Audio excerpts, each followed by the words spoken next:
Wewe nani? Kamata huyo. Mambo vipi wewe mfuatiliaji siri za binti yangu? Bwana tumerudi tena kwa mara nyingine. Hapa tunamwona Baba Karobo Mdori pamoja na Karobo mwenyewe wakiwa katika nyumba fulani hivi nzuri. Baba Karobo hapa akimshukuru sana Mdori kwa kile alichokifanya na akimwambia kwamba sijawahi kutegemea kabisa kufika katika hatua hii hapa. Yaani Mdori umeniheshimisha sana kwa kweli. Kwa sasa naona nuru ya maisha yangu kutoka katika chumba kimoja na sebule mpaka kufika hapa. Mungu akuweke sana Mdori. Kwa kweli sina cha kukulipa zaidi ya kusema asante sana. Umenileta katika sehemu ambayo nilikuwa sifikiri kwa wakati huu. Ni ghafla mno Mdori. Karobo naye akadakia hapo hapo. Akasema kwamba baba, na mimi nikiwa mkubwa nitakujengea nyumba kama hii. Akamwambia hapo hapo. Kinachotakiwa kwa sasa, zingatia sana masomo yako.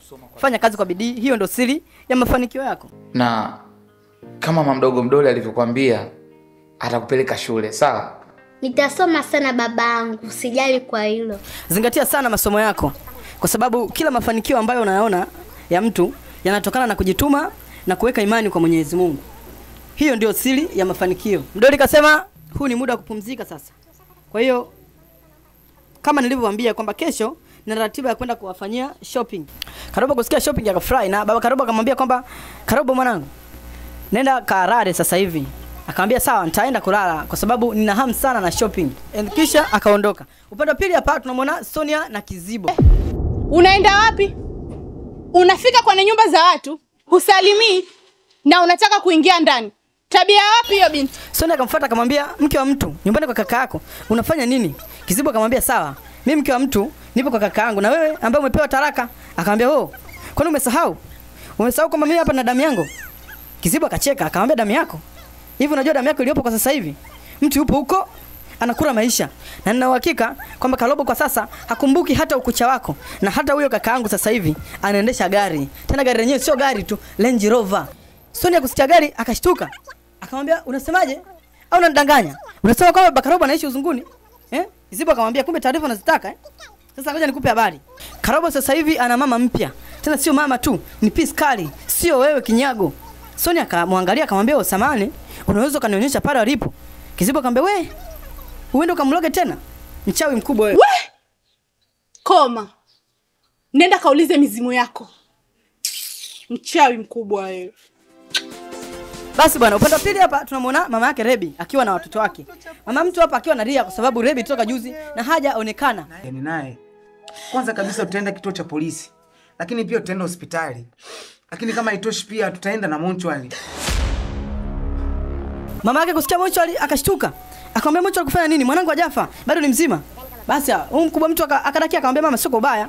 Unajua sisi tunaishi hapa duniani lakini inatakiwa tujihadhari sana kwa sababu hatujui kesho yetu ni ipi. Mama mtu akasema sawa, lakini na huyo Rahasa umeongea naye amesemaje? Akasema kwamba amesema yuko njiani anakuja kwenye harakati za kuendelea kumtafuta Rebi.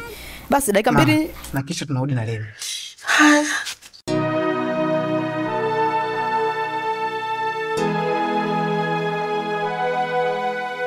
Enda salama mrudi na mwanangu. Upande wa pili hapa tunamwona Rahasa akigonga mlango.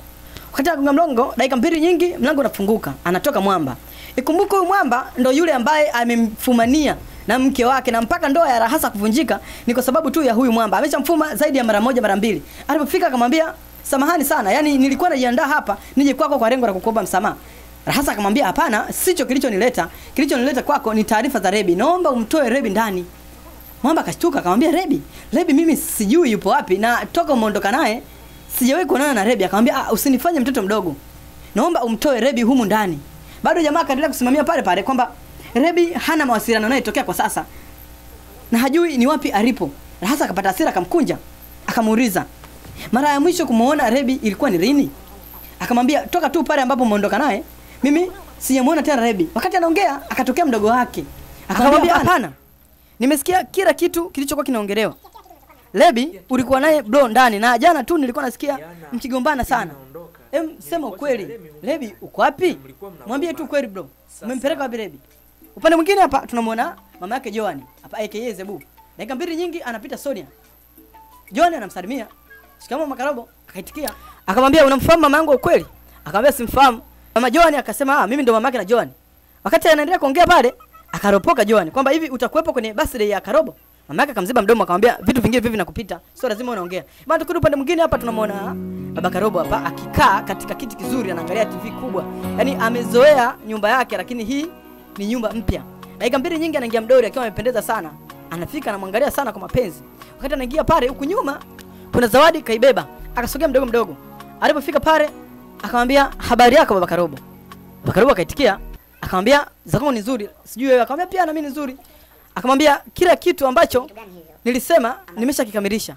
Kwa hiyo kuna zawadi nimekuletea. Baba Karobo kamjibu ni kitu gani hicho? Mdoli akamwambia acha umbea basi. Unajua wewe ni mwanaume lakini hiyo unaoniuliza ni asili ya umbea. Baba Karobo akamwambia basi nimeacha. Akamwambia pokea zawadi ambayo nimekuletea. Baba Karobo kauliza hiki nini? Akamwambia pokea kwanza, alafu baadaye ndio utaona kilichomo humo. Baba Karobo alipochukua akafungua. Alipoangalia kuna simu. Akafurahi sana baada ya kuiona simu. Wow.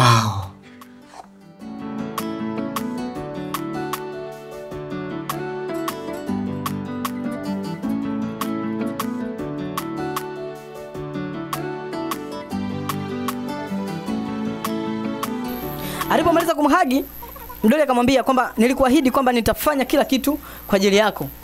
Nilikuwa na maanisha. Hatimaye wewe mwenyewe umeona. Basi bwana, tukirudi upande mwingine hapa tunamwona Madevu hapa akiongea na simu. Nakwambiaje mzee? Tangu mwache hapa hajaamka na hata kutikisika atikisiki. Dakika kadhaa tu tunaona shuka hapa zinatikisika.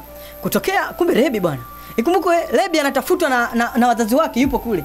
Lakini leo hii tunamuona kwa Madevu. Je, unahisi ni nini ambacho kilitokea? Bwana mimi naitwa Michael Mteta. Kuwa na mimi katika next episode. Huu ndio mwisho wa episode hii, lakini ndio mwanzo wa episode inayofuata. Bwana usisahau kusubscribe, kulike na kushare ili uwe wa kwanza kupata video pale tu ninapoitambulisha. Asante.